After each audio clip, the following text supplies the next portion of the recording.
শ্রীমদ্ ভগবদ গীতার এই যে শ্রীমদ্ ভগবদ গীতার পুরুষোত্তম যোগে দশম অধ্যায়ে 15 নম্বর শ্লোকে অর্জুন ভগবান সম্পর্কে কি বলছে সেটাই আমরা অনুধ্যান করব।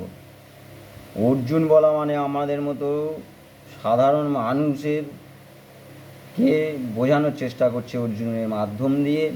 তাই ভগবান সম্পর্কে অর্জুন বলছে কি 15 নম্বর শ্লোকে বলছে, স্বয়মেব আত্মনাত্মনাম বেতুম তম পুরুষোত্তমম ভূত ভাবন ভূতেশম দেবদেব জগৎপতিম। তাহলে কি বলছে? স্বয়মেব আত্মনাত্মনাম বেতু তম পুরুষোত্তমম ভূত ভাবন ভূতেষু দেবদেব জগৎপতিম। হ্যাঁ, বলছে হে পুরুষোত্তম, হে ভূত ভাবন, হে ভূতেশ, হে দেবদেব, হে জগৎপতিম, তুমি অন্যের উপদেশ না লইয়া নিজ স্বরূপ ভূতিতেই আপনাদে বিদিত হইয়াছ। মানে এই শ্লোকের এটাই বলতে যাচ্ছে বাংলা, যে বলছে হে পুরুষোত্তম, হে ভূত ভাবন, পুরুষোত্তম ভূত ভাবন, হে ভূতেশ, হে দেবদেব, হে জগৎপতি, তুমি অন্যের উপদেশ না লইয়া নিজ স্বরূপানুভূতিতেই আপনাকে বিদিত হইয়াছ। নিজের স্বরূপ নিজেই দেব, নিজেই বলছো। তাই আমাদের এখানে কতগুলো শব্দ এসছে, যে কি, যে ভূত ভাবন, ভূতেশ, দেব দেব, জগৎপথে, পুরুষোত্তম, এগুলো সম্পর্কে একটু জানবো আমরা। তাহলে কি বলছে, যে তাহলে আমরা এখানে কি বলছে, যে ভগবান বলছে যে স্বয়ং এব, তুমি নিজে, আত্মনা আত্মনম, স্বয়ং এব তুমি নিজেই, স্বয়ং এব আত্মনা আত্মনম বেতু তম পুরুষোত্তমম, তম পুরুষোত্তমম, স্বয়ং মানে নিজেই, কি বলছে, আত্মনা আত্মনম, আপনার দ্বারা আপনাকে, নিজেকে দ্বারাই নিজেকেই প্রকাশ করছো। জবাব বেতু মানে জানিয়েছো, জানাচ্ছ। বেতু পুরুষোত্তম, তুমি সেই পুরুষোত্তম, তুমি সেই ভূত ভাবন, তুমি সেই ভূতেশ, তুমি দেবদেব, তুমি সেই জগৎপথে। তাহলে এই শ্লোকের বাংলাটা যেটা হচ্ছে, যে হে পুরুষোত্তম, হে ভূত ভাবন, হে ভূতেশ, হে দেবদেব, হে জগৎপথে, তুমি অন্যের উপদেশ না লইয়া নিজের স্বরূপ অনুভূতিতেই আপনাতে বিদিত হইতেছ। তুমি আমাদেরকে বলছো তোমার নিজের স্বরূপ। তাই এখানে এই শ্লোকের মূল বিষয়বস্তু কী দাঁড়াচ্ছে, যে ভগবান যিনি মায়া ও গুণের অতীত, মায়া এবং ভগবান, মায়া এবং গুণের অতীত, তিনিই পুরুষোত্তম। তাহলে ভগবানের অনন্ত রূপ, অনন্ত গুণ, অনন্ত ঐশ্বর্য, আর ভগবানের এই যে মায়া, নিজের স্বরূপ, আমরা যে আমাদের নিজের স্বরূপ ভুলে গেছি, কিন্তু ভগবান জন্মরহিত, তার কোনো জন্ম নেই, মৃত্যু নেই, এই অনাদি অনন্ত, কোথা থেকে শুরু হয়েছে কোথায় শেষ হয়েছে কেউ জানে না, তার আসল ঘোড়া কোথায় কেউ জানে না। তাই অনাদি বলা আছে। আদি মানে একটা জায়গা থেকে শুরু হয় এবং একটা নির্দিষ্ট জায়গায় গিয়ে শেষ হতে পারে, না হতে পারে, কিন্তু তার আদিটা জানা যায়। তিনি অনাদি, যার কোনো আদি নেই, কোথা থেকে শুরু হয়েছে। তাই ভগবান কথা রয়েছে, আর আদি নেই, অন্ত নেই, মধ্য নেই, তাকে ভগবান বলা হচ্ছে। আর কি বলছে, এই ভগবান মায়া এবং গুণের অতীত, তাই তাকে পুরুষোত্তম বলা হচ্ছে। এখানে অর্জুন পুরুষোত্তম বলে সম্বোধন করেছে। তাহলে পুরুষোত্তম কথার মানেটা এটাই দাঁড়াচ্ছে, যে যিনি মায়া এবং বিভিন্ন গুণের অতীত, তিনি পুরুষোত্তম। শাস্ত্রে আমাদের 3টে গুণের কথা বলা হয়েছে, সত্যগুণ, রজগুণ, তমগুণ। এই সত্য, রজ, তমর বাইরে গেলেই তবে আমরা ভগবানকে পাবো, তার আগে নয়। তাই সেই 3টে গুণের অতীত তিনি। আর সমস্ত, আর কি বলছে, ভূত ভাবন, কাকে বলবো না, যিনি সমস্ত ভূত, ভূত মানে এই জীব জগৎ যা হয়তো উৎপন্ন হয়ে আছে, তিনি ভূত ভাবন। তাহলে আমরা এখানে ভূত ভাবন কথা বলেছে, অর্জুন সম্বোধন করেছে। তাহলে সমস্ত ভূত যা হয়তো উৎপন্ন হয়ে আছে, তিনি ভূত ভাবন। আর যিনি এই সমস্ত ভূতের, এই বিশ্ব ব্রহ্মাণ্ডে প্রতিটা জীবের নিয়ামক এবং রক্ষক, তিনি ভূতেশ। তাহলে ভগবানকে সম্বোধন করেছে অর্জুন, এ ভূত ভাবন, এ ভূতেশ, এ দেব দেব জগৎপথে। তাহলে ভূতেশ কথার অর্থ কী আছে? যিনি এই সমস্ত ভূত, প্রতিটা জীবের নিয়ামক এবং রক্ষক, তাকে বলা হবে ভূতেশ। আর যিনি ইন্দ্রিয় এবং আদিত্য,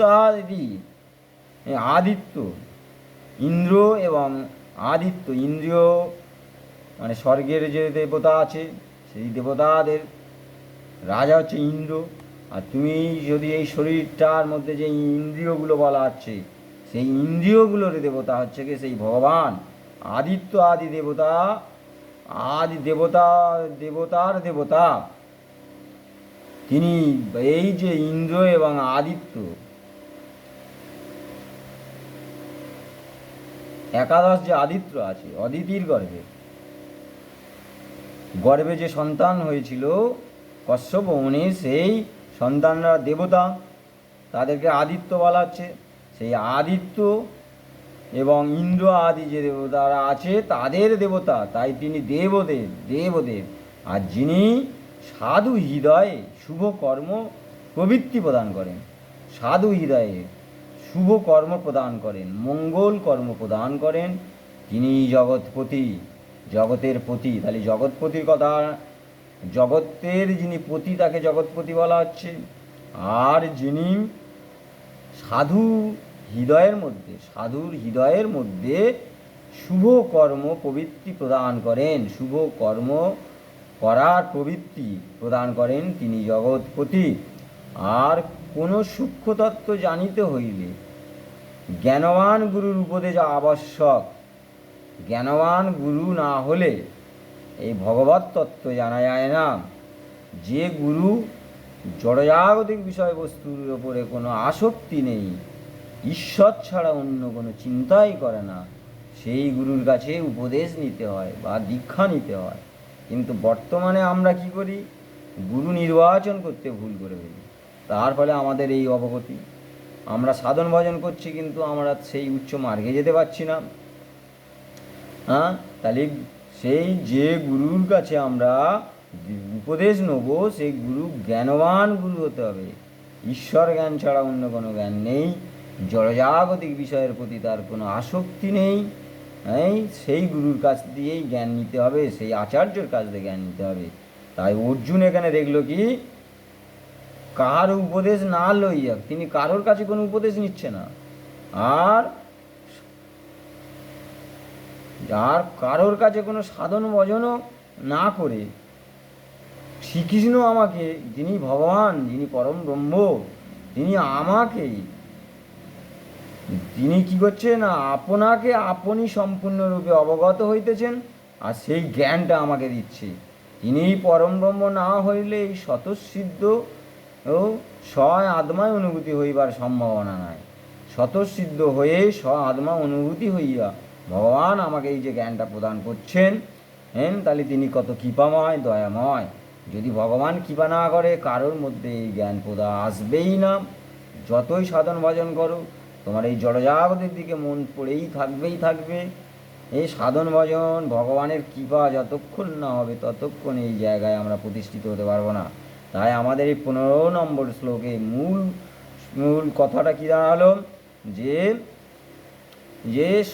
ভগবানকে বলছে স্বয়ং এব আত্মনা আত্মানম বেতুতম পুরুষোত্তম, হে পুরুষোত্তম।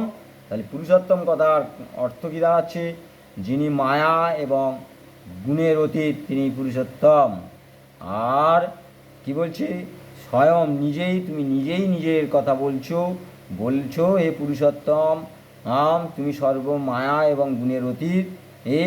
আর হে ভূত ভাবন, তুমি সমস্ত ভূত তোমা থেকে উৎপন্ন হয়েছে, তাই তুমি ভূত ভাবন। এই বিশ্ব ব্রহ্মাণ্ড ঈশ্বরের থেকে উৎপন্ন হয়েছে, প্রতিটা জীব ঈশ্বরের থেকে উৎপন্ন, তাই তুমি ভূত ভাবন। আর এই সব যত ভূত উৎপন্ন করেছ সকলার নিয়ামক এবং তুমি সেই রক্ষক, তাই তুমি ভূতেশ। আর তুমি ইন্দ্র আদি যে আদিত্য দেবতারা আছে তাদের দেবদেব তুমি, তাই তুমি দেবদেব, সব দেবতার দেবতা যিনি, তিনি দেবদেব। আর তুমি জগৎপতি, তুমি এই যে জগতের পতি, পুরো বিশ্ব ব্রহ্মাণ্ডকে তুমি এই পতি, তুমি পরিচালনা করছো, তাই তুমি জগৎপতি।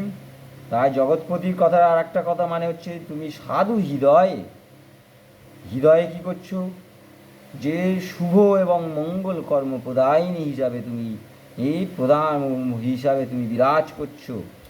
আর তাই তুমি জগৎপতি, জগতের মঙ্গলের জন্যে তুমি সাধু হৃদয়ে শুভ কর্ম প্রবৃত্তি প্রদান করছো, তাই তুমি জগৎপতি।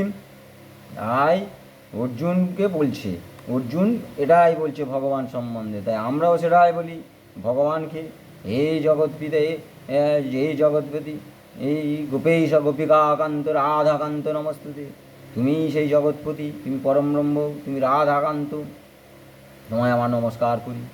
এই তাহলে তাই ভগবানকে বলা হচ্ছে হে কৃষ্ণ করুণা সিন্ধু দীনবন্ধু জগৎপতি। তাহলে করুণা সিন্ধু, তুমি করুণা সিন্ধু, তার কারণ আছে করুণার কোনো অভাব নেই। দীনবন্ধু, দিনের বন্ধু, আমাদের প্রত্যেকেরই বন্ধু তিনি। দীনবন্ধু জগৎপতি গোপেশ গোপিকাকান্ত রাধাকান্ত নমস্তুতে, তুমি জগতের প্রতি গোপেশু গোপিকাকান্ত, তুমি এই গোপীদের মানে এই গোপীরা মানে যাদের মধ্যে সাধু হৃদয় প্রদান করছো, তুমি সৎ হৃদয় প্রদান করছো এবং শুভ কর্ম এবং মঙ্গল কর্ম প্রদায়িনী তুমি। গোপেশ গোপিকা কান্ত, গোপীদের কান্তমণি তুমি, সেই রাধাকান্ত, তুমি সেই রাধিকার অন্তরাত্মা, অন্তরের অন্তরাত্মা তুমি। নমস্তুতে, তোমাকে আমরা একে প্রণাম করি, আমরা প্রণাম মন্দির এরম বলছি। তাই বলছে এই 15 নম্বর শ্লোকটা আর একবার পড়ছি। স্বয়মেবয়াত্মনাত্মनं বেতু তম পুরুষোত্তমं ভূতভাবনভূতেষু দেবদেব জগৎপতিं।